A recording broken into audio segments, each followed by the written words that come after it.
Uma das perguntas que eu mais recebo é quais vacinas precisam, tá? Infelizmente a gente ainda vê veterinários ali querendo receitar um monte de vacina para o seu cachorro quando na verdade não precisa, tá? A gente vai basear aqui nas recomendações da UASAVA, que são as diretrizes oficiais, né, para imunização de cães e gatos. Existe um grupo no Brasil que se juntou justamente para tentar alinhar melhor esse discurso e oferecer o que há de melhor para todos os cães e gatos, né?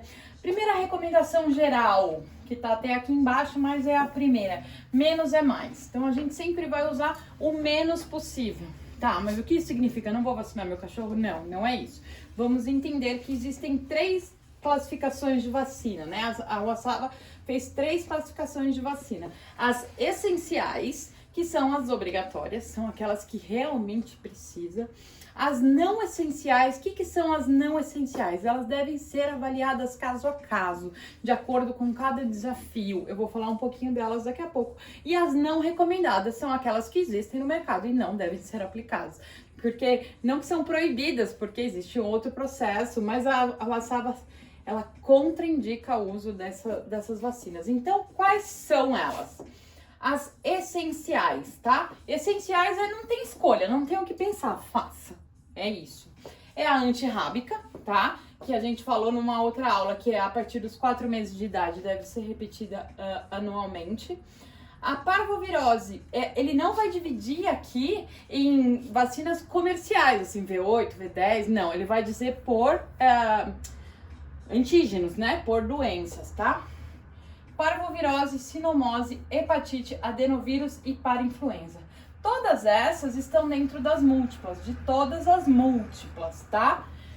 Porém, as múltiplas ainda carregam junto, além dessas, a leptospirose e o coronavírus, que não é o coronavírus da Covid-19, é o coronavírus entérico canino, tá? Que não tem nada a ver com Covid-19.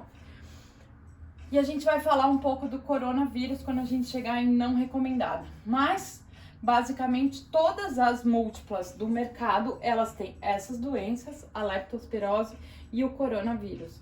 Menos a MSD, que já tem uma múltipla sem corona, tá bom? O próximo grupo que eu falei são as não essenciais, as optativas, né? Que você não, né? Você junto com o veterinário vai avaliar a recomendação. Então, deve ser avaliada individualmente. Qual que é a principal avaliação que a gente tem que avaliar? Qual é o desafio, né? Então, o que entra aqui? Leptospirose, por exemplo, qual é o desafio? É um animal de apartamento, ou é um animal que não sai de casa, ou é um animal que tem muito desafio, vive de repente em zona rural ou em zona de subúrbio, que tem muito acesso, enfim, que tenha um risco maior, né? A gripe canina. A gripe canina, também falei em uma outra aula, ela é uma doença benigna, né? O que é uma doença benigna? É uma doença que raramente mata ou raramente evolui para um quadro grave. Pode evoluir, sim, assim, bem parecida com a gripe humana, tá? Pode evoluir para um quadro grave? Pode, mas na grande maioria das vezes ela fica uma doença ali por alguns dias. E a leishmaniose, tá? Então, a gripe canina, quando que a gente vacina? Cães que frequentam locais com muitos cães, cães que frequentam canil, ou cães que têm uma recidiva, né, que tem um histórico de pegar gripe frequentemente, ou cães que frequentam, às vezes, esportes, daycares, que pede, que tem essa recomendação da gripe para diminuir a chance de pegar doença, tá bom?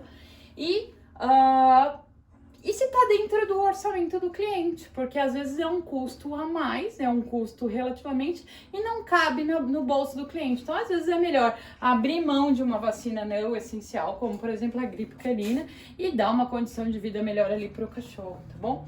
E a leishmaniose. Leishmaniose é uma doença que ela é bem restrita a algumas áreas, né? Então, existem áreas do Brasil, existem cidades do Brasil que não existe leishmaniose. Então, não precisa fazer a vacina. Então, essa vacina fica restrita a áreas que são endêmicas para a leishmaniose. Então, tudo isso o veterinário tem que ser apto a conversar com você e ser avaliada individualmente, tá bom? E a gente entra aqui agora nas não recomendadas. Recomendadas não deve fazer, tá? O Microsporum, que é um fungo que acho que quase não se tem no mercado, então é uma coisa que não vai fazer muita diferença aqui na vida de vocês. A Giardia, que foi uma vacina muito controversa, mas nesses últimos estudos considerou-se que é uma vacina que é melhor não fazer, tá? Que ela não deve fazer, deve sair do portfólio do médico veterinário, tá? E infelizmente ainda tem veterinários que estão indicando muito a vacina de Giardia. Eu gostaria de crer que é apenas por não conhecer isso e não por uma motivação financeira de ganhar um dinheiro a mais do cliente. Então eu tô aqui para ajudar e levar informação, e você também, quando for na clínica veterinária, você pode levar essa informação e trucar o veterinário, falar assim: você já leu sobre as recomendações da UASAV? Você não tem obrigação de saber, tá? Mas se você tá assistindo aqui, de repente o veterinário ele tá oferecendo porque não sabe. E se você levar a informação, eu falo, depois que a pessoa sabe, ninguém sabe. Então saber isso é super importante. E a gente tem então também a vacina contra coronavírus, tá? A única marca que não tem coronavírus na formulação é a MSD.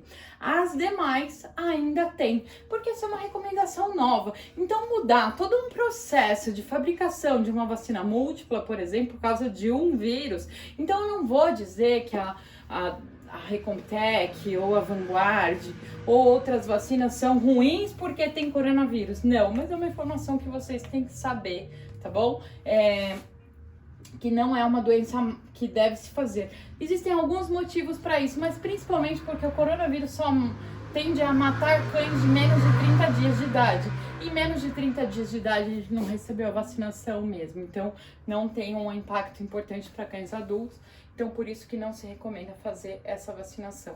Porque a gente volta aqui naquela recomendação geral que menos é mais. Quanto menos estímulo imunológico a gente colocar no cachorro, melhor será a resposta imunológica para aquilo que a gente sempre, para aquilo que realmente precisa. Eu brinco que é como se fossem soldadinhos, né? Como se o sistema imune fosse soldadinhos. Quanto os soldadinhos menos coisas eles tiverem que combater, né? Mais eficiente vai ser o combate. Então, por isso que a gente sempre tem que pensar que menos é mais. Tem que respeitar, sim, os reforços, né? As datas, as idades corretas, mas sempre pensar em menos é mais. Será que meu cachorro realmente precisa dessa vacina?